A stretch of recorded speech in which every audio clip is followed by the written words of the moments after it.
Welcome, everybody. Very happy to have you here. So in terms of what to expect today, we'll take you through the Climate Tech Portfolio Fund 2, and it consists of a few components. So it's both about why did we start this fund, what is the opportunity we see, why do we think this is a very impactful and exciting space to invest, but also where does the fund currently stand? So what commitments have we done so far and what will still happen going forward? What we won't be doing is talking about the other funds that Carbon Equity is offering currently or will in the future. For that, we would kindly refer you to the website. And we also won't talk about other asset classes or impact investing in general, but there's much more information to be found there on the website as well. Regarding the Zoom instructions, a few of you sent in questions beforehand. Thank you for that. We'll make sure to cover them already. If you have any other questions, either already or they pop up during the webinar, please add them in the Q&A. We'll keep track as we go and make sure that we get them answered whenever is most opportune. So please don't wait to the end if there's anything on your mind. And next up, we also have a chat function, which mostly for if you want to introduce yourself with your name and your role in the chat to the other participants, but also other messages, if relevant, feel free to use it. In terms of the agenda, I already briefly alluded to it, but we'll start with why invest in climate tech? Why is this an interesting and important thing to do? Then a little bit about how to do it and also about how we do it. Then we'll go on to the fund, talk a little bit about Fund 1, what that portfolio looks like, what has happened to that fund since final close in terms of performance. Still very early, but we'll tell you what we can tell you, and then go on to Fund 2. Yesterday, we made 3 fund IC approvals, or approved 3 funds in IC, so a lot of ground to cover there. That's point 4. And finally, we'll talk a little bit about the current market timing, right? It's an exciting time with higher interest rates and a little bit of uncertainty in the market. So we'll take you through how we're looking at that and what we think it means for this specific fund. But first, a little bit about us. So I'm Liza Rubinstein. I'm one of the co-founders of Carbon Equity, and I'm Chief Impact, which means I lead everything. Impact, our strategy. I design and lead our impact due diligence, and I do a lot around reporting, communication, thought leadership in the market. I actually started my career at the Dutch Association of Responsible Investors, researching impact investing in public markets. Did not find that exciting enough or impactful enough to spend my career, hence moved on to McKinsey, where for a number of years I did energy transition work. But it did also, that really ignited the picture in me for just how important private markets are. And that's how we ended up starting Carbon Equity. Bas, could you briefly introduce yourself? Yes, good morning, everyone. Great to see you, or well, actually seeing you guys, but still excited about this webinar. I joined 2 years ago. I'm an investment director in our investment team, so really responsible for sourcing and diligencing the funds and really constructing the fund of funds. Before this, I spent 7 years at Albinvest. Albinvest is one of the largest fund investors in the world, so learn a lot about how to select funds, and yeah, very excited to use that skill set now at Carbon Equity. And I'm Carolina. I'm an associate at Carbon Equity. I joined 2.5 years ago, and I'm in charge of executing our diligence process, which we'll explain later on, both on the climate impact and on the financial side. Prior to joining Carbon Equity, I was working at Venture IQ, a software services firm here in Amsterdam, where I consult in corporate VCs on how to invest within the food, ag, and energy spaces. Thank you both. All right, a very brief word on Carbon Equity, but in a nutshell, what you should know, our most important product is a fund of fund, which means that your specific investment will be pooled with other investors and invested into 7 to 10 funds. Every fund will invest into a number of portfolio companies, meaning that in total you get exposure to 150 climate tech companies or more. We as Carbon Equity are fully specialized in climate fund investments, and with 7 people in the investment team, that makes us one of the biggest climate tech fund investment teams in the world. Our climate fund of fund program runs annually, as that's also the best way to invest in private equity, to participate in every vintage. So we make 1 vintage per year. We serve both private investors and professional investors. We have 2 separate sales teams for that. And we make sure that our offering is really fit for purpose for both. In total, we have 170 million assets under management today from over 500 investors. An investment team I already mentioned. All right, let's take it off to climate tech. One bad news slide, I'll keep it to one, but there is a lot of emissions being emitted every year, and that needs to go down to stop climate change. And I think the biggest insight I had into climate change is that we always talk about the average global warming, 1.5 or 2 or 3 degrees even, doesn't sound that scary. But what's scary about average global warming is that it leads to more extreme events in the climate, and those extreme events have huge impact on our world. And you see it on the right-hand side here with, let's say, 3 degrees of global warming, maybe 4. That leads on average to the hottest day of the year being 7 degrees hotter, and that is really painful in many areas. So we need to stop climate change. Fortunately, a big problem is always also a huge opportunity. And there's a few technologies that are really showcasing how that opportunity can look like.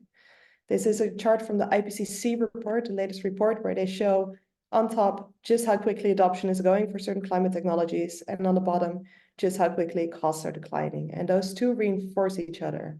This is called the socioeconomic tipping point. And once the technology gets there, it just really takes off and follows a cost curve.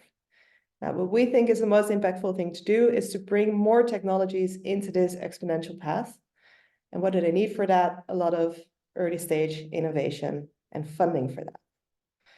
But first, for one moment, let's zoom out. So what does this whole challenge look like? Well, in total, to stop climate change, we need to adjust, solve, transform 6 sectors.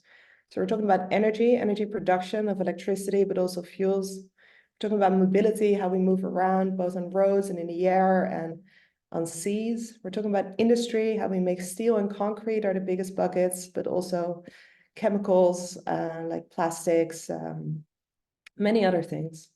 In the built environment, we're talking about how we live, how we heat our homes, how we cook our food, how we turn our air conditioner on, which is an increasingly big thing. In food and agri, it's all about how we make our food, how we eat it, and how we throw quite a lot of it away again. And then there's a 6th industry, which is very small today. So this one is less about transformation and much more about building it up. And it's the carbon industry. And here we're talking both carbon capture for industries that we don't have mature innovative technologies for yet, but also carbon removal, which we need a lot of. So it's a big opportunity space. It spans most of the economy. And then the other big thing I learned in my climate journey is that we know really well which technologies we need to decarbonize and transform all of these 6 sectors. So we need a bunch of stuff that's already mature. We talked about those in the IPCC slide. So this is solar and wind power, it's batteries and electric vehicles.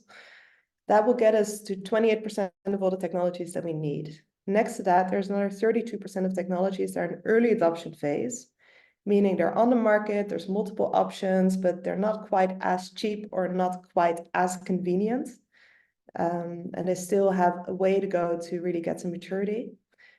Heat pumps, for example, for homes are a great example of that. Then there's a bunch of technologies that are demonstrated, meaning we really know how to produce them at a small scale, but we need to rapidly scale that production to 10 or 100 or 1,000x in terms of size of factories. And there, synthetic aviation fuel is a great example where we make fuel, kerosene for airplanes from hydrogen and CO2.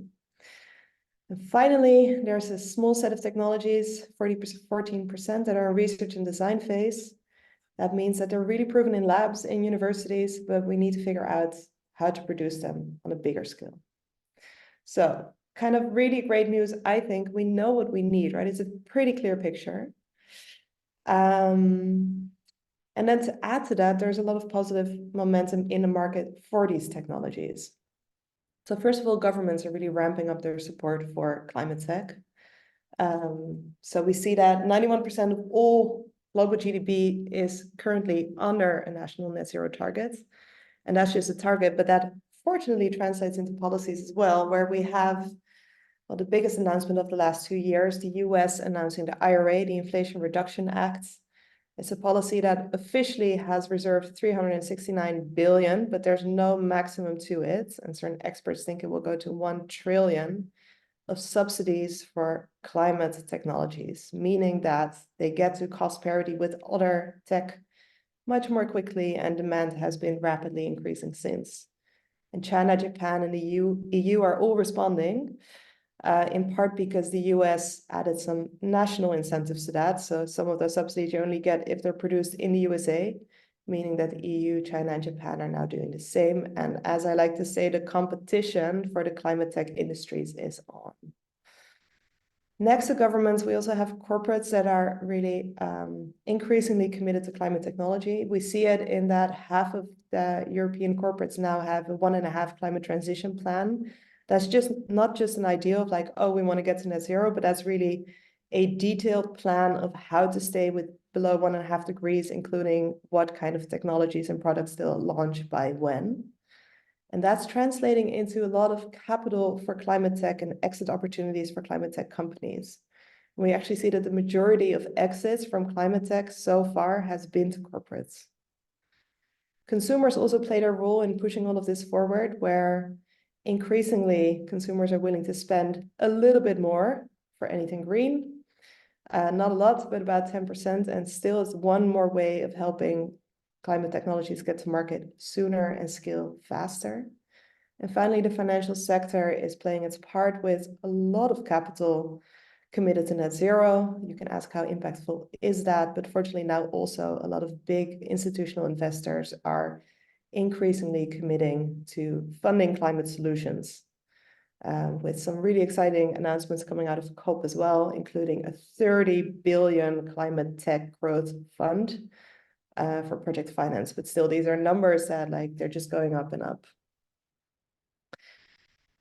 And what does that lead to? That leads to really big market opportunities for these innovative technologies. We just picked 4 here, but you see the small blue circle with the current market size, and then the bigger circle, the expected market size for these technologies according to market research institutions. And so, for example, sustainable aviation fuel today, it's 500 million in terms of market size.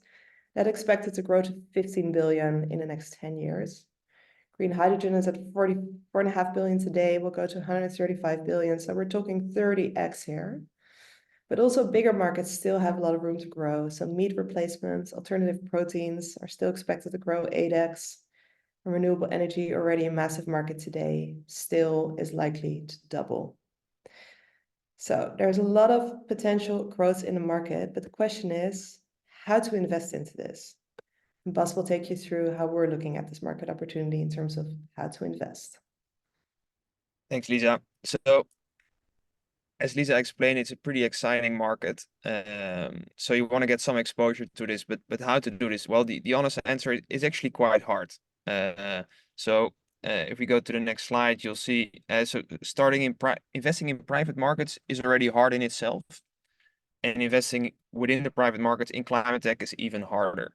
So first off, in private equity, you have to deal with capital barriers. Most funds request you to invest at least a minimum 5, 10. We're also speaking to funds that have a 25 million entry point. So you need to bring a lot of capital to just get into one fund.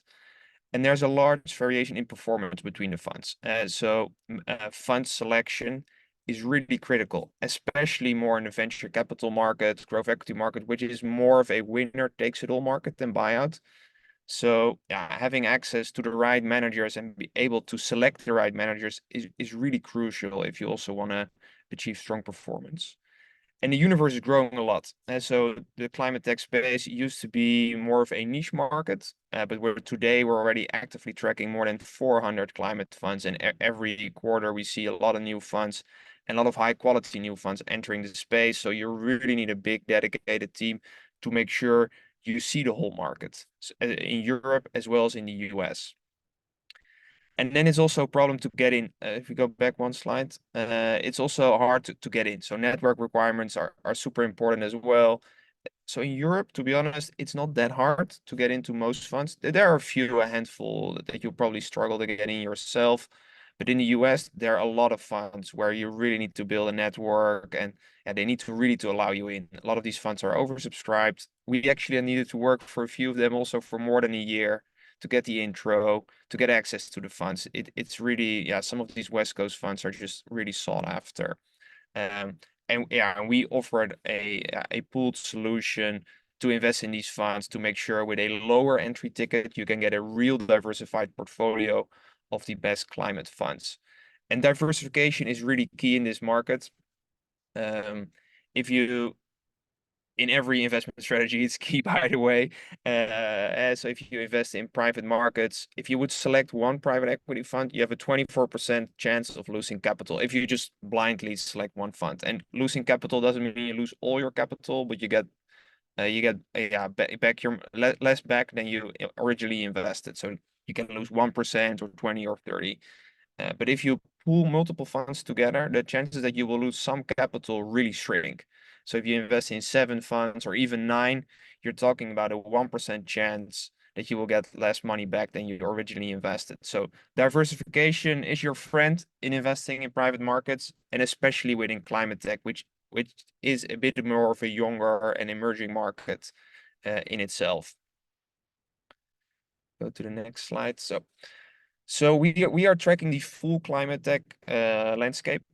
So far, we're actively tracking more than 400 funds. There are definitely more funds out there, and we have a lot of them in our system as well, but the climate angle is just too thin. But 400 of those we're actively tracking, really across a lot of sectors, right? So we're tracking a lot of growth and buyout funds, where we don't take a lot of technology risk anymore, but it's really about scaling up proven technologies. And we track a lot of venture capital funds that are really trying to fund new innovative technologies that might get to some growth stage, hopefully in a couple of years. And we look at really climate generalist funds that invest across different climate sectors, but we also look at a lot of climate vertical specialists that are really doubling down on just the urban technology space or just the food and ag space. And we actually like to have both in our funds. For certain strategies, it makes a lot of sense to be like hyper focused on a vertical, while for other strategies, it does make a bit more sense to have a broader investment strategy. The good news is also that there are a lot of good funds to pick from. So and we just put a few names on the slide here, but there are quite a few early adopters that started investing into the space, some even more than a decade ago, and it really built up a strong track record and proven value plays to help grow their portfolio companies. So it's great that those managers are out there. But we also see a lot of recent entrants into the space of high quality existing investors that are now also seeing the big opportunity in climate tech. So that also allows us to invest with some really proven, well-known managers that now are setting up a different pocket, but are leveraging the whole playbook, the IC, their sourcing strategy of the existing manager, which is, I think is super important, but also for the whole ecosystem that all these managers are seeing the opportunity. It sends a strong signal to the market.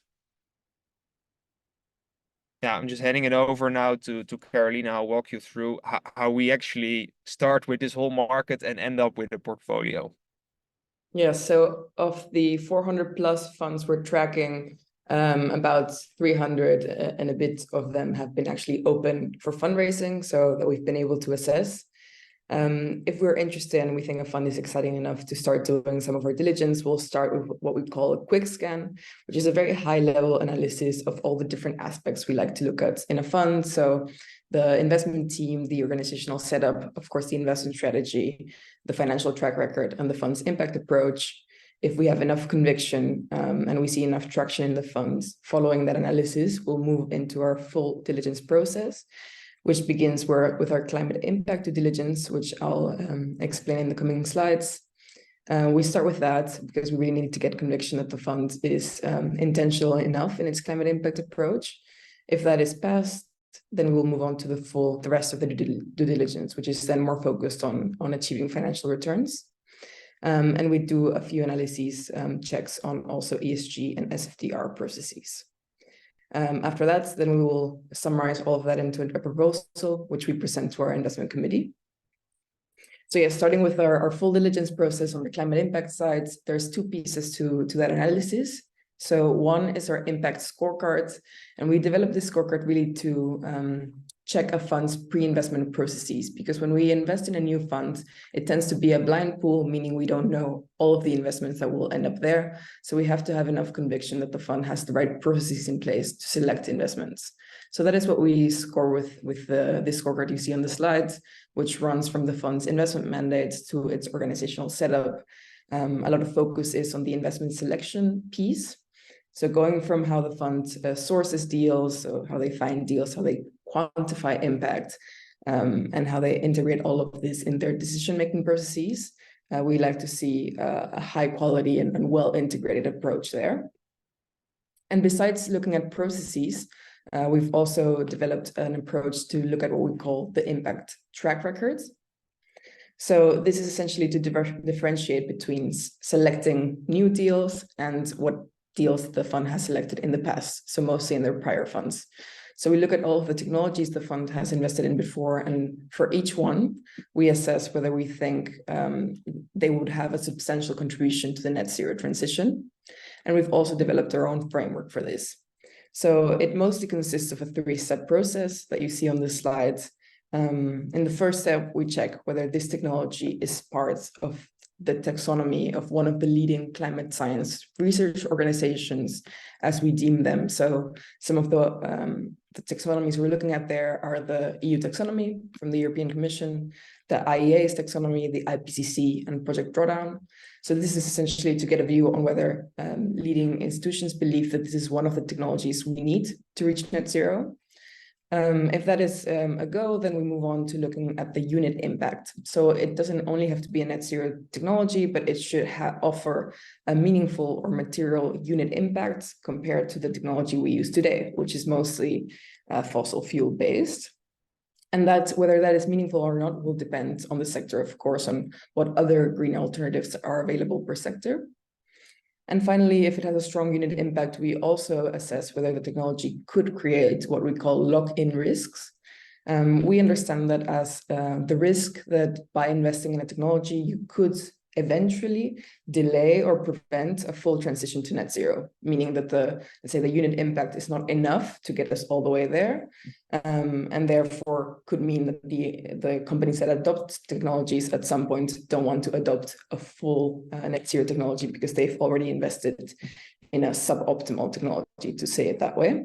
So we're quite conscious of those risks. And if, let's say, it would be a check on these things, then we would deem them to have a substantial contribution to net zero.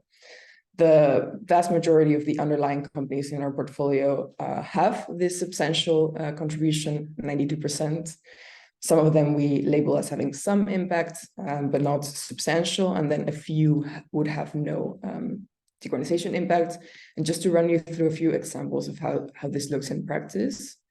Here we have 3 examples of companies that have either been labeled as substantial, some, or none. So the first one is Rondo Energy. Rondo is addressing the industrial heat problem. So industry accounts for about 24% of global GHG emissions. And this is driven by the production of what Lisa mentioned, so cement, steel, and other chemicals. And usually to make these materials, you need very high heat processes, which we at the moment cannot electrify, meaning you still need fossil fuel to reach temperatures of, let's say, above 1,000 degrees. But Rondo has developed a heat battery that actually is able to electrify this process and reach degrees of like 1,500 or so. And they can electrify about 95% of industrial processes with their heat battery. So this is something that we can find in leading taxonomies that has a meaningful reduction compared to how we do these industrial processes today, and where we don't see a locking risk because the unit impact is very significant. So this is something we've labeled as substantial. In other cases, for example, Kiboni is more, let's say, middle case where they produce basically a liquid that can transform softwood, soft woods into hardwoods. And therefore we can stop using hardwood from tropical forests and rather use softwood, which can be more locally sourced, but that has the same hardwood properties. This is something we weren't able to find in the taxonomies that we use. It does offer some reduction in GHG emissions because you don't have to transport wood from far away tropical forest, but rather you can have it more locally.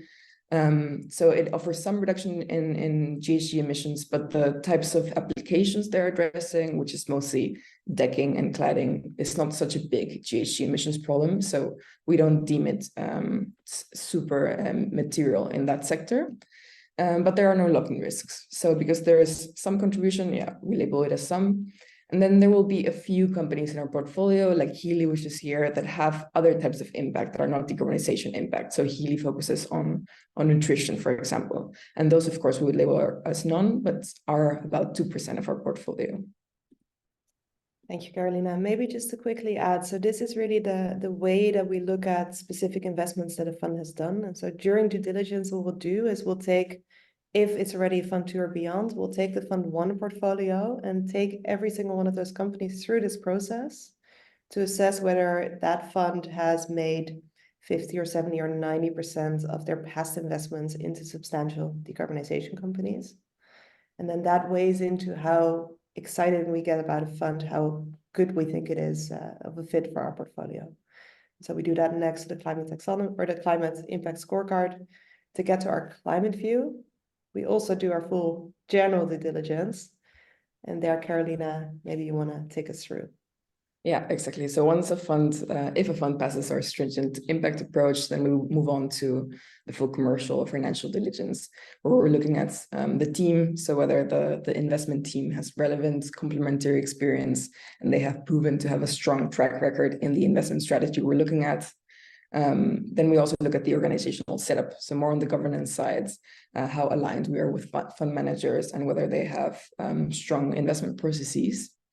Of course, we look at the investment strategy. So the strategy should ideally have been proven in prior funds, and the fund should have strong methods to source new investments and also to add value to companies once they've invested in them.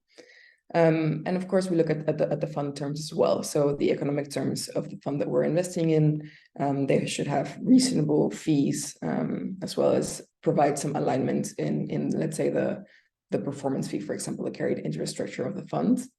And overall, the terms should be appropriate for funds of their size and strategy.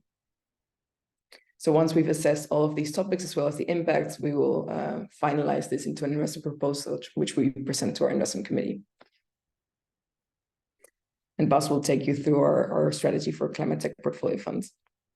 Yeah, so thanks, Caro. So this is the call, obviously, for Fund 2, but I thought it would also be well, insightful to show you what we've done with Fund 1. So let's just start with Fund 1 and then we'll transition to Fund 2. So Fund 1 is fully invested by now. We raised 42 million. We closed it by the end of last year. We ended up making 9 fund commitments. And you really see a mix. You see a lot of dollar signs, a lot of euro signs. So we build up a good balance between Europe and the US. We're in a few very early stage funds, really at seed stage, like Azola Ventures or Contrarian Ventures. And here you'll see we also write smaller check sizes, so 2 to 3 million. It's a bit more of a risky strategy with a lot of upside, but there we rather split one ticket and make 2 bets to have a bit more diversification. We're in a few funds that are really sector focused, such as Astanor, which only invest in the food and agri space, really a sector focused fund. So they invest globally or predominantly Europe, US, but only in their vertical. But we also have generalists like a Lightrock, which is a growth equity manager. And there it actually makes sense. Say you're less taking technology risk, but we're really about having a playbook to scale companies. So it's more execution risk to get these companies from 10, 20, 40, 50 million of sales really into the billions. So in the end, if we look at also achieving climate impact, it's very much intertwined with financial impact, because you cannot have an impactful company with a great technology and then have 10 million of sales. You're not an impactful company. You really need to be successful and reach a lot of scale. So you'll see we're investing with a few smaller funds, but also with a few of the bigger funds, right? So Lightrock is almost $1 billion, but we're also LPs with Arab Partners, which is a predominantly buyout strategy. They also do a bit of growth equity investing, but always control oriented. So they're always a majority investor. And it is almost a $3 billion fund. So we try to really find great balance and diversification across many axes. So we're quite happy how Fund 1 panned out. And yeah, this is also what we're seeing in the performance. It's to start off, it remains very early. Some of these funds have only invested 10 or 20%, but a few of the funds in there, especially the Deep Decarbonization Frontier Fund at the top, but also Lightrock, they have quite a few investments that are 1 or 2 years old. So we see the first performance already there. So if we move to the next slide, I'll get to the performance in a bit. Sorry, I forgot this one. Lisa, can you go back to the deck? Next slide. So the portfolio of Fund 1 is spread across all the sectors that Lisa mentioned earlier. So we want to get exposure to all different bits of the economy we think we will need in a net zero economy by hopefully 2050. Currently, we have 47 investments in our portfolio, but we expect this to go up to 150 or 200. So it's important. So we've allocated all the capital to the different funds, but the different funds are underlying still investing. So typically the underlying funds need 3 to 5 years to make all their investments. So every quarter, new investments will be added to our portfolio. So if we now go to the next slide, the one I already preluded to. So these are a few examples in our portfolio where we see material performance improvement already. As Form Energy on the top left is a great example. So one of our funds made that investment in their Series C at the back end of 2020. It was a 76 million round. Since then, in 2021, they raised a lot of capital, and yeah, a couple. What is it? October 22, they raised almost $500 million, and with that $500 million, they're now building their first big commercial plant in the US. So this is the first company that grew into a unicorn status, meaning that the company is now worth more than $1 billion. It's a very exciting company. So let's see once the first factory is up and running and they're really delivering on their promise, but it's looking like a really great start with that one. And electric hydrogen is also a very strong outperformer in our portfolio.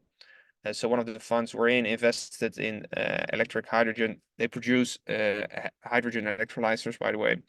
In September 21, a very small Series A, 24 million. A year later, they raised another Series B, and most recently they completed their Series C, which was almost 400 million.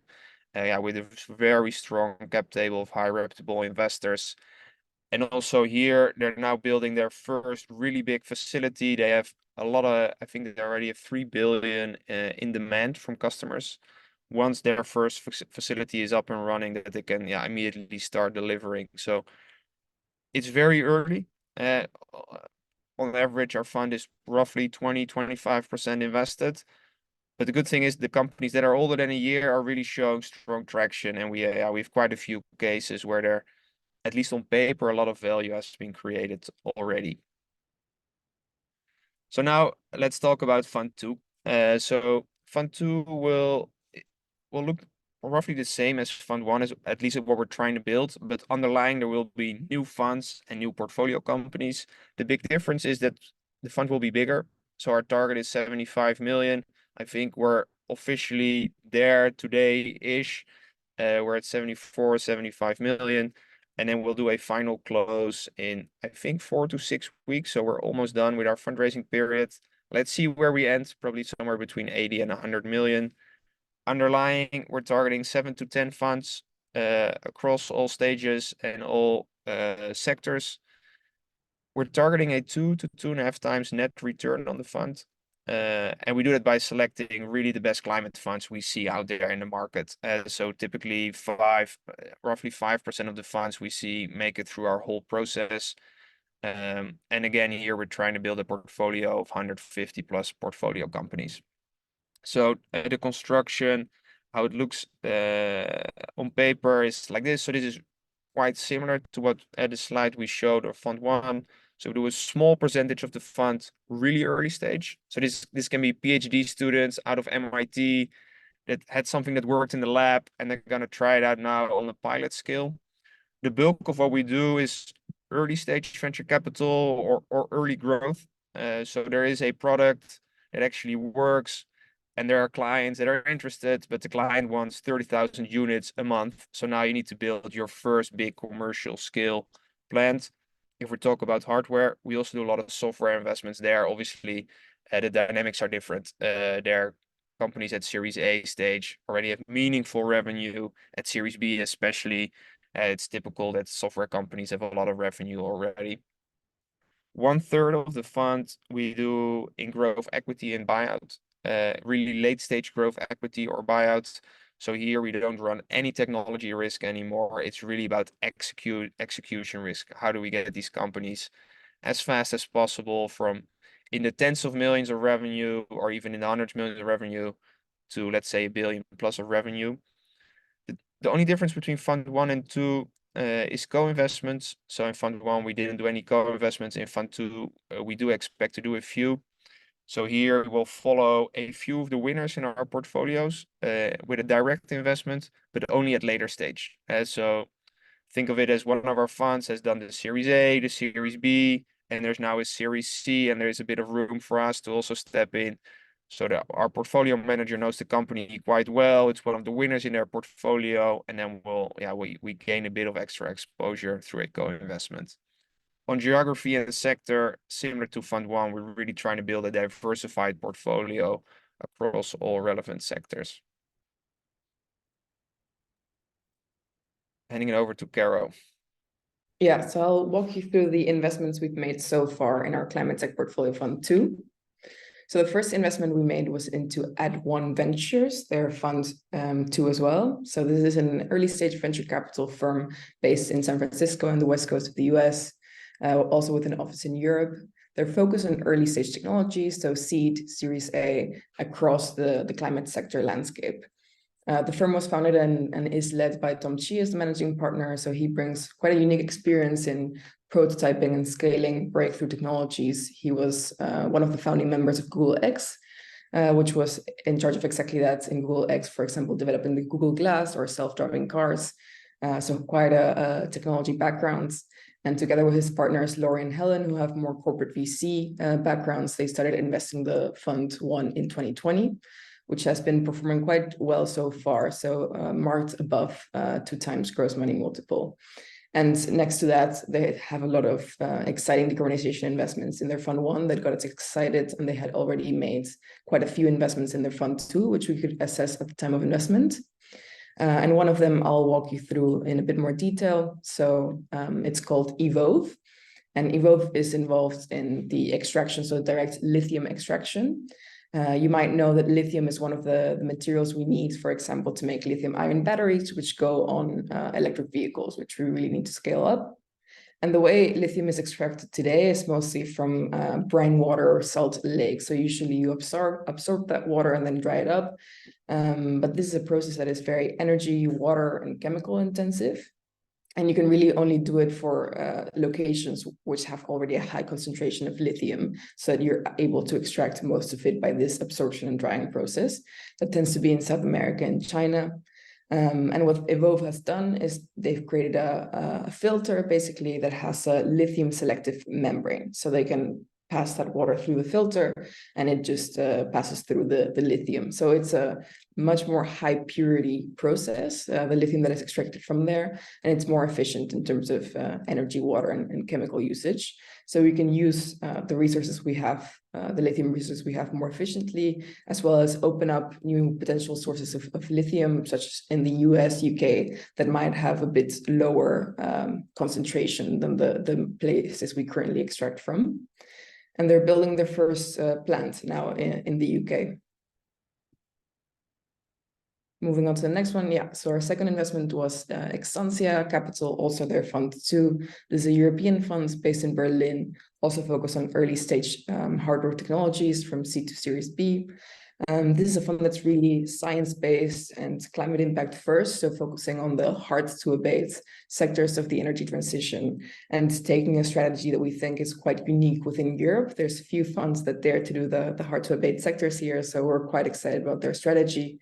They also had a Fund 1 where we were able to see the kinds of investments they had chosen before and gain conviction on their ability to choose exciting companies.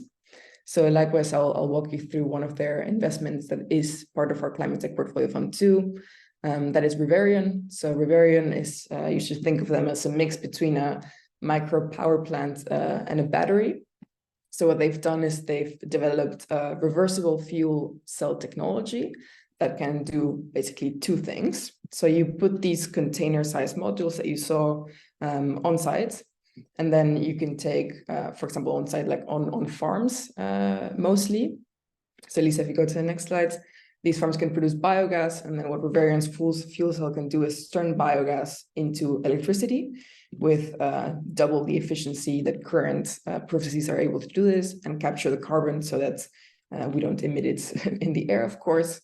But I think the most interesting part is that it can also do this the other way around, basically. So when there is a surplus of energy, renewable energy in the grids, Riverion can reverse modes and convert the excess power into green hydrogen or methane, basically as an energy carrier, a form of energy storage. And then once you need it again, you could transfer that back into electricity. And the only, let's say, waste product of this whole reaction is CO2, which can be captured and stored as part of the solution. This is a company that has also received quite a lot of inbound interest from customers. They're starting to deploy their container-sized units. I think they have over 6 million euros in pre-ordered units already. So we're quite excited about the development here. And yeah, we're quite in a good timing for this webinar because yesterday we approved 3 new investments for Climate Tech Portfolio Fund 2. So I'll walk you through those as well. One of them is 2150. We were investors with their Fund 1 already, and now they're raising their Fund 2.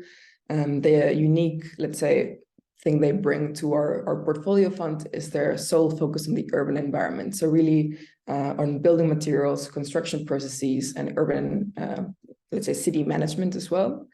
Then we also approved an investment into Energy Impact Partners, their flagship Fund 3. You might remember from one of the slides before that we are also investors with Energy Impact Partners, their Frontier Fund. This is a different strategy. It's actually the core strategy from EIP. So they've been executing this strategy for already 8 years. It's more of a growth stage focus and a software technology focus. So I think you can see that from a portfolio construction perspective, we're trying to add a bit more growth stage exposure to our fund of funds because the first investments were more early stage. And we're also trying to diversify it between hardware and software. So both 2150 and EIP will do quite a bit of software investments in their portfolios. And the last fund we approved, which we're quite excited about, is Carbon Direct Capital's Fund 2. So I think the unique part there is they exclusively focus on the carbon management sector. So you can think of technologies like carbon capture, carbon removal, carbon utilization. So for example, turning CO2 into fuels, chemicals, materials, and also green hydrogen. Yeah, so this is a firm that can leverage, let's say, they have an advisory arm of 40 plus scientists specialized in all these technologies, and they can really leverage the technical expertise in their diligence process. So yeah, quite excited with these 3 new additions that bring the funds to a total of 5 investments. But besides that, we still have an attractive pipeline of funds to start working on today. So yeah, you can see that we have a diversified pipeline in terms of stage focus, still quite a few growth equity funds in there as we're still trying to add more exposure there, and quite well diversified also between their geographical and tech focuses. I think perhaps one to highlight that we're actually starting work on today is, I think it would be Fund E on this slide. So that is one of Breakthrough Energy Ventures funds. So you might have heard of this firm. It was founded by Bill Gates in 2016, and it's really one of the leading or the longest running climate tech funds and really focus on decarbonization technology. So we're starting work on one of their new growth equity funds. Thanks, Caro. So the last topic we want to quickly discuss is why invest now. So I think Lisa already alluded to it. While there's a big opportunity, it's also a bit of a weird timing to start investing. We've seen rising interest rates, we've seen rising inflation. Will it be a hard landing? Will there be a soft landing? It are a bit more uncertain times, but we still believe it's actually still a good time to invest in climate technology. And if you look at the data over how much climate tech investment we've seen over the years, we've actually seen in 2022, the year where the interest rates went up, inflation went up, that climate actually proved to be quite resilient and still showed a growth in annual dollars deployed in that year. But more importantly, we also saw the percentage of climate tech of the overall private equity and venture capital market grow. So on the bottom of the slide, you see that climate tech used to be a bit more of a niche, around 6% of the market, and it's really grown now to 12%. And like we don't have the official numbers for 2023, but it looks like it's really going up to sort of like 18%. So it's really becoming a core building block of the venture capital and private equity market. We also realize it's December, and so you also you're curious. Now we can go to the next slide. What's happening in 2023? We'll get there in a second, but I first also want to show this slide. So what you see here is that climate tech is really outperforming the overall markets. So where in 2022 we saw a huge drop in a number of private equity transactions, almost a quarter. Climate tech markets still continue to grow. So it's quite a strong sign that even in more challenging markets, a lot of private equity investors still think it's a very interesting space to continue to invest. So what have we seen in 2023? There's a lot on this slide, so let me help you unpack this.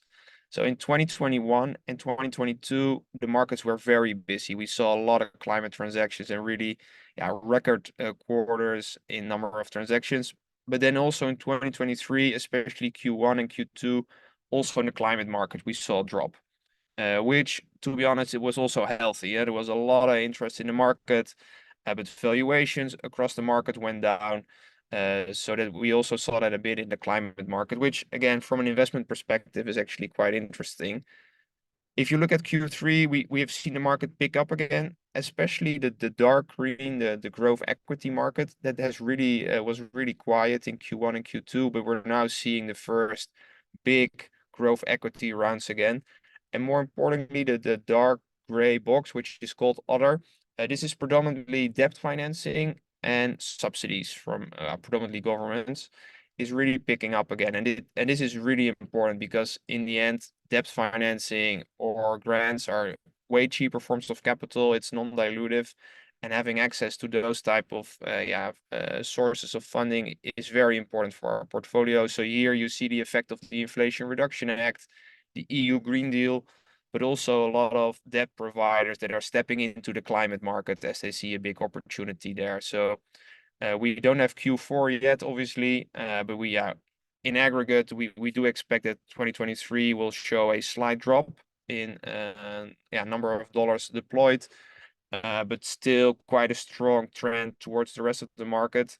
And again, I cannot emphasize this enough. We're investing. We're not exiting. Like if you want to exit, it's not a great market. There's not a lot of exit opportunities, but from an investment perspective, the dynamics are actually quite interesting.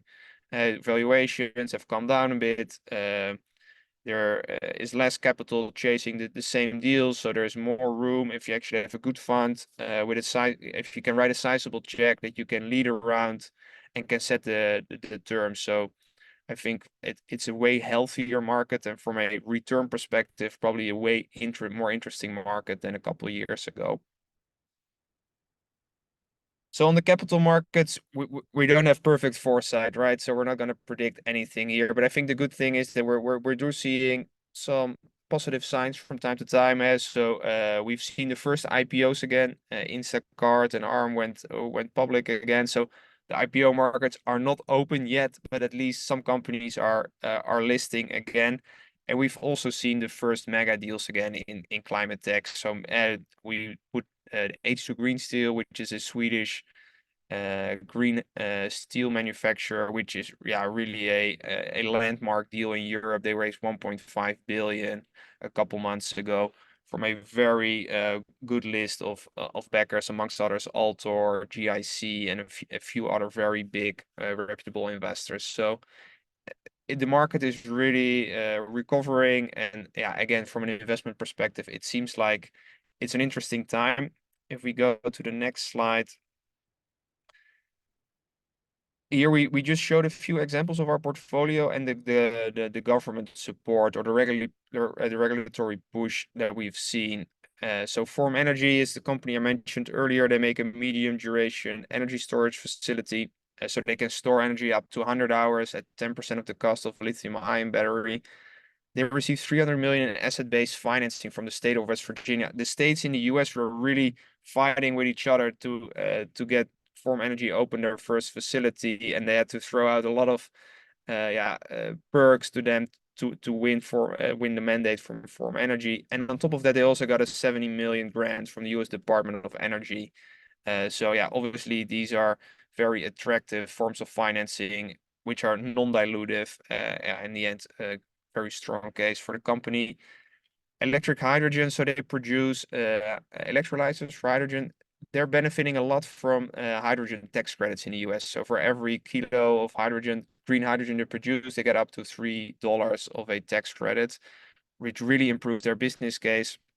But also in Europe, we're seeing the first example. So Sunfire is also a hydrogen electrolyzer producer. They got 170 million grant from the European Commission to build 2 factories in Germany. So I think this is a lot of fuel to our portfolio, but it's important to mention that these companies were growing already, and they would get to a financial state already, but these subsidies are really helping them expand even further. So if you look at the business plans of the companies, they're just being accelerated with the subsidies, but they're not dependent on the subsidies. Yeah, I'm now going to hand it over to Lisa to walk you through how it actually works with carbon equity, and then we'll get into Q&A. Let me keep this very, very brief. I think we already gave you a lot of information.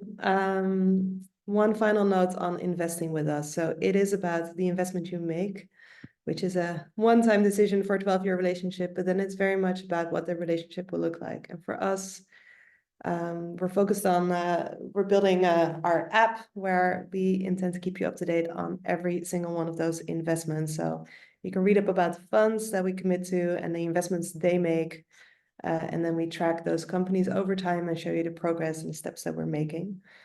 For us, we'd really like to keep the excitement going and educate you along the way. In terms of next steps, after this webinar, you'll get an email from us and there's the opportunity to book a call. So if you have any questions about everything that we presented already or any other questions that you prefer to discuss one-on-one, that's your opportunity.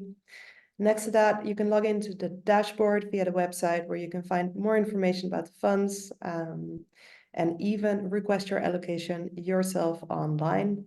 And once you do that, the onboarding process is also fully digital and try to make that as painless as possible.